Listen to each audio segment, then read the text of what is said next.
Dini sa mga teksto igsoon, aduna tay kinahanglang masayran may tungod sa kaning gitawag og kamatayon. No, ang kamatayon or kaning gitawag og death is unpredictable. Buto ba ta niya na igsoon nga ang kamatayon di ginato matagna. Dili ginato mahibaw-an. No? Wa gyud ta magdahom nga si Dongrinan sa guban nga inato dayon iyang kahimtang sa iyang kamatayon. No, kay wa gyud bisan usa nato nga makahibalo o masayod kung mao nay atong kamatyan. Ya wa pud ta kabalo kung kanus kini may tabo nato. No? Pwede na bata, pwede po sa dagko, pwede po sa gulang, o bisan unsang panahon pwedeng moabot ang kamatayon natong tanan. O death is unavoidable. Ang kamatayon daw dili nimo pwedeng balibaran. O sa ubang mga butang pwede tang makabalibat, pero kung maghisgot na og kamatayon, kung untok na gina nato, dili na gyud pwedeng nga mobalibad ka. Ikaw ug ako. Muna nga karon atong katunan ang giingon sa mga verse Job 14 verse 5, ang gitas-on daw sa atong kinabuhi maigsuon, daan ang gilatid sa atong buhi nga Dios. So naipulong niyang gigamit diring gilatid og sa magtukod pa na og balay para masabtan gyud nato ni kana magtukod ta og balay before nimo iugbok ang mga haligi dunay gitawag og latid. Kana mga nylon dia ang gikutay mao na siya yung mga gitawag og latid. Latiran gyud nimo. Ngano man yung latiran na may sukot aron nga tarong ang imuang iugbok diha. O so kaning pulong latid do na day sukod, do na measurement na diha ang kinutuban. Di ba? So kung imo ni apply sa atong kinabuhi, ang ato diyang kinabuhi ni sa kalibutan na agi day say sukod. Kada usa nato may sukod na. Munang iyon ang Dios daan ng gilatid. Oh, so ang kinabuhi idong rinan mao na gito ang gilatid sa Ginoo. Nga mao na gito yang sukod. Ako nakita 34 iyang edad namatay siya manghod ra gyud ako dai ni. So mao na gyud ang iyang sukod. No diha ra gyud sa kutob. Kay ang Biblia di man ni siya yung mamakak. Ang gitas-on sa atong kinabuhi isa diri bisan ang gidaghanon sa iyang mga bulan. Grabe no. Ang buhi nga Dios natong gilagara nakabalo na siyang daan kung kanus ata kutob. Amen. Kaya siya ang gidaghanon sa atong mga bulan. Gitakda mo na ang gitas-on ni o Dios o dili na gyud kini mausog. Grabe no. Sinana kami nung danon nga masayod gyud ta sa kamatuoran kay tungod sa kamatayon. Nga di na gyud ini mausog, gitakda ng daan sa Ginoo. Muna nga kung kita karon, kita nahabilin man ta, wa po ta kabalo, kanus abot ta mo mamatay ining kalibutan na. Muna nga wa man ta butang pizza sa Ginoo. Ngano wa man butang pizza sa Ginoo kay kung butangan og pizza kanus ata mga matay. For example, mayon ang Ginoo sa Biblia, ako mamatay ko 24 ang edad. So pagka 23 kulbaan ka na. Di ba? 23 kulba na nimo kay sunod tuig. Delikado sa daway kung kamatayan ini sunod tuig. Di ba? Pasalamat sa Ginoo nga wala niya butang pizza aron dili ta makulban mahadlok. Unsa may purpose niya nga wala butang pizza aron nga makapangandam ta sa tanang panahon. Amen. Mangandam gyud ta kay wa ta kabalo kanus ani mo abot. So, upat lang kakamaturan akong isir sa inyo karon. Una, death is definite. Kung sa Bisaya pa, ang kamatayon sigurado. No, sigurado yun ang kamatayon sa physical. Dili yun ni masipyat. Kanya, ikadua, the time of death is different. Ang oras sa atong kamatayon managlahi. Doon na magay namatay na pasulod sa tagwangkan sa inahan. Doon na po namatay bagong gigawas. Doon na po'y namatay nga batanon, namatay nga gulang. Oh. So, ang time sa itong kamatayon, dili pareho. So, tanang klases edad, pwedeng moabot ang kamatayon. O, diba? O, diba? Matod pa sa Job 14 verse 1 and 2, ang kinabuhi sa taong mubo, o puno sa kasamok, mutubo kini daw bulak, nga dali ra malarag. So, ang ato daw ang pagpuyo ni kalibutan na igsuon, mubo ra gyud kayo. Oh, lahi na gyud kaya sa panahon nilang Adan. Sa time ni Adan kay pinakataas na edad sa Genesis si Methuselah 969 ang edad. Usa namatay. Pero karon talagsa na lang kayo makaabot og sa kagatos. Doon na ba mo'y lula-lulo ninyo na karon yung Panginoon sa gatos, wa pa namatay? Bulong mo na kayo. Kasagaran as 90 bro or 80. Diba? So inani ka mo bo ora ang ato ang pagpuyo ani kalibutan na. No? So the time of death is different. And ikatulo, the tragedy of death is damnation. Ang pinakatrahedya nga klases kamatayon, kanang kamatayon nga mapuntas kalaglagan sa impierno. O muna pinaka-tragedy. Abo yung bitangoban nga grabe gito yung kamatayon kay girip, brutal kayo, giluba, gituka, o ang uban siya, brutal kayo yung kamatayon kay naanod sa baha, unya natabunan sa linog, uban na disgrasya, sa grabe gito yung kamatayon. Pero dili na muna pinakagrabe nga kamatayon igsoon. Ang pinakagrabe nga kamatayon o pinaka-tragedy nga kamatayon gisgutan sa Biblia kaning gitawag og ikaduhang kamatayon nga mao ditos linaw nga kalayo. Ang unang kamatayon mao maning inani mamatay tas physical.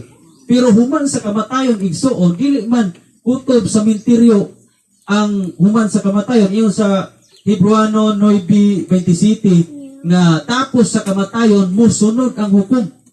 So dili tinudigsoon nga mayon sila puslanan ni daghang problema, daghang utang, may pay maghikog para maimpas ang tanan, para matapos kuno ang tanan. Wa sila kabalo nga dili na mo'y katapusan ang kamatayong pisikal. Human sa kamatayong pisikal na ay musunod o gitawag og hukom. Kunya hukman ta ni kalibutan na igsoon mo taliwan ta, hukman ta na ay duha ka lugar gyud nga mapuntahan sa atong kalag. Either langit or impierno. Kung malangit, kinabuhing walay katapusan. Apan kung impierno, gitawag na siya ikaduhang kamatayon. Kamatayon nga walay katapusan. O muna siya pinaka-tragedy nga kamatayon, pinakangilngig nga kamatayon. Nganong gitawag mo siya pinakangilngig nga kamatayon?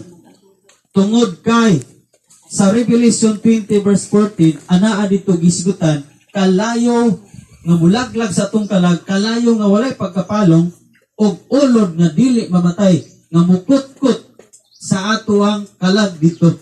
Muna siya gitawag og kalaglagan.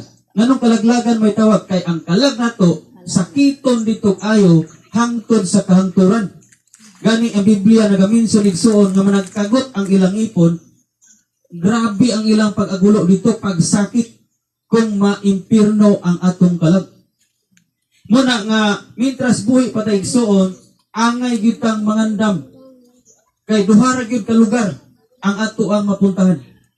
Duhara gyud ka lugar ang giminsos Biblia, langit ra gyud og impierno. So karon ang pangutana kanang nganong gitawag man siya og ngilngig nga kamatayon kalaglagan. Kay ang Isaiah 66:24 nagaingon dito, mukutkot ang ulod sa ilang kalawasan ug ang kalayo magsakit nila adlaw gabi hangtod sa kanturan walay pagkapalong. Okay, so ngilngig kayo ni klases kamatayon igsuon. So karon kay ngilngig man ang klases kamatayon, unsa may atong angayan nga buhaton, unsa may atong ngayon buhaton, mga lagad tas Ginoo mintras dili paulahi ang tanan. Kinis dongrinan makayong tanga sakit yung kayo dawaton ang yang kamatayon. Sakit kayong dawaton. Kung naagod ang atong kasubo, normally, emotionally, pation gyud ta og kasubo. Ay ngano, gitaliwan ang atong usa ka igsuon, ya mamiss man gyud nato ni siya. No? Labi na gyud sa pamilya. Kay kabalo gyud ta ani niya. Apa na nakanindot ni dongrinan kay nangalagad siya Ginoo. Before siya gikuha sa Ginoo, nakapangalagad. Kung kabalong maigsuon, kung unsay pabor ni ining kamatayon nga nangalagad sa Ginoo, pagkanindot ang iyon sa pulong sa Dios. Revelation 14:13. Sa diri, onya nadungog ko ang usa ka tingog gikan sa langit nga nag-ingon, isulat kini, sukad karon, bulahan ang mamatay tungod sa pag-alagad sa Ginoo, og mitubag ang espiritu. Matuod gayud kini, makapahulay na gayud sila ug ang mga bunga sa ilang pag-alagad mag-uban kanila. Tanawa na igsuon. Muna nga gipahinumduman ta karon sa pulong sa Dios nga kini din kamatayon nga adunay pag-alagad diya sa Ginoo gitawag sa Biblia og bulahan. No? So pastor, bulahan din ang namatay man? Oo, ang Biblia na gayud igsuon basta kamatayon nga adunay pagpangalagad daan sa buhi. Bulahan na siya. Kaya siya ang ilang pagpangalagad mautoy magkuyog nila. O, utoy mag-uban ang bunga silang pagpangalagad o makapahulay na sila sa hingpit na ay gitawag sa English o rest in peace. Mabantayan nimo sa tanang lapida diya sa cemetery, diya sa lapida, butangan ginaog rest in peace o RIP. Pero so, dili tanang namatay diya sa cemetery, ang kalag nila may rest, may peace. Kinsa rang na-rest diya o na peace, kadtura nang namatay nga na ay pagpangalagad diya sa Ginoo. Munang karon kita mga buhi ipinamduman ta. Pintras dili ko lang tanan mo. Buo na kay itong kinabuhi sa mas bulak. Mga lagad kita. O mga lagad kita. Unsa man ato makasalanan nga nahimo o dili ta maghuna-huna kadako naman ang sala. Dawaton pa man ko sa Ginoo. Dawaton pa ba ko sa Ginoo ka ini dako naman kay sala. No, ang Ginoo andan mo pasaylo ang Ginoo madinawaton sa mga tao nga mobalik sa iyang tilan o maghinulsol o mualagad niya. No, kitang tanan nakasalata pero mahigugmaon ang atuang buhi nga Dios. So the triumph ikaw pa class nga atong makatunan karon. The triumph of death when we have Jesus Christ. Ang pinakakadaugan nga kamatayon kung adunay Kristo sa atuang kinabuhi. Amen? Matod pa sa 1 Thessalonians 4:13 to 14 yun siya. Mga igsoon, buot kami nga masayod kamo sa kamatuoran, may tungod niadtong nangamatay na. Aron dili kamo mag-uol. O, di ba? Say mag-uol kita. Pero gipainamduman taron ni pulunga, isa. Mga igsoon, buot kami nga masayod kamo sa kamatuoran, mahitungod niadtong nangamatay, sama ini ni Dorinan. Oh, yun siya, aron dili ka mo mag-uol sama sa mga tao nga walay paglaom. Igsuon kung naatay paglaom, dili gyud ta madaog sa kag-uol. Yun sa diri, kita nagtuo nga si Jesus namatay ug nabanhaw. Busa tungod kang Hesus, banhawon og dat-on sa Dios, uban kaniya kadtong nangamatay nga nagtuo kang Hesus. Amen. Asa day kuno to dat-on? Dat-on ngadto sa kamot sa Ginoo kadtong nangamatay nga adunay Kristo sa kinabuhi. Amen? So, kaning kamatayon nga adunay Kristo, kamatayon nga adunay pag-alagad, igsuon, muna siya kamatayon nga gitawag og kadaugan. Kadaugan na ang kamatayon, dili na kapildihan. Normally masubo ta. Okay, kaya di man nato siya makita na mamiss man nato ang iyang kinabuhi. Pero igsuon, sa kasayuran nato karon sa pulong sa Dios, kini nga kamatayon ni Dongrinan, kadaugan ni siya. Kaya namatay siya, nga nag-alagad og naay Kristo sa iyang kinabuhi. Matod pa ni Apostol Pablo, Philippians 1:21, kay alang kanako ang kinabuhi mao si Kristo, ug ang kamatayon maghatag kanako dugang kabulahanan. Diba? Matod pa ni si ni Apostol Pablo siya, sa buhi pa daw siya, sa mintras buhi ko, magkinabuhi ko diya ni Kristo. Munang niyon sa alang kanako ang kinabuhi mo si Kristo. Kaysa buhi pa siya, mangalagad siya, nangalagad siya ni Kristo. Og niyon pa yun siya, kung mamatay manggaling ko, kana ang kamatayon, kabulahanan anak ko. Amen? Muna mangalagad kita igsuon. Kaya ano, kini si Dongrinan, nag-una raman yun din nato, og naasya sa kamot sa Ginoo. So, kita nga nahabilin, kung mangalagad po ta sa Ginoo, budot-dot tas pagsimba sa Ginoo, ini pagtaliwa nato ini kinabuhi doon ay gitawag sa ginarian sa langit igsuon o great reunion in heaven. Great reunion in heaven. Kung saan man ang great reunion? Kadto mga minahal nato sa kinabuhi nga nangamatay naguna nato, ini pug kamatay nato, igkita nato sila dito. Amen? Kung saan man nato pagkakita unya ni Dongrinan dito, o kung mutaliwan tayo ng kalibutan na pero paingon na dito sa impyerno, pili kita ba kita? Diba? Munang kung gusto ta, nga dunay great reunion, makakita rata ni dungurinan dito sa ginarian sa langit, munang ialaga nato atong kinabuhi, mintras buhi pa ta. No? Aron dili may punta aming gitawag og kalayo sa impyerno.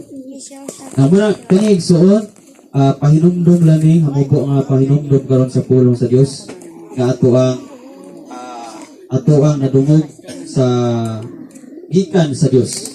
So akong mga panghinaot nga kini mga pulong nga ato nadungog, maghatag ni o pagtulunan sa kinabuhi, malandong ta nga ang ato na kinabuhi ni kalibutan na temporary na tanamuyo ni kalibutan na. Dunay giandam ang Dios nga ginharian sa langit. O ang papuyon niya dito, mao tong mga tao nga nag-alagad niya, mga tao nga nidawat ni Kristo. Manang angay gyud ta nga mga lagad, mintras napatay kinabuhi, gininhawa, ialagan na to na. No? Ayaw padala sa mga problema, igsuon, mga kasubo, nga mawad-an kas paglaom. Ang tanan nga na Kristo, puno o ginas paglaom. Kaya bisan pagkuhaon taning kinabuhian, doon na gitagana ang Diyos nga gingharian sa langit. O kanang ginharian sa langit, ang description na naigsuon, wala na onya dito'y kasakit, wala na paghilak, wala na kasubo, kay ang tanan ng labay na sa kalibutan na ng masubo ta. Pero kung makaadto ta ginharian sa langit, puros na kalipay dito walay sama. Okay, so kini lang atong mensahe karon. Magaduko ta sa tuwang ulo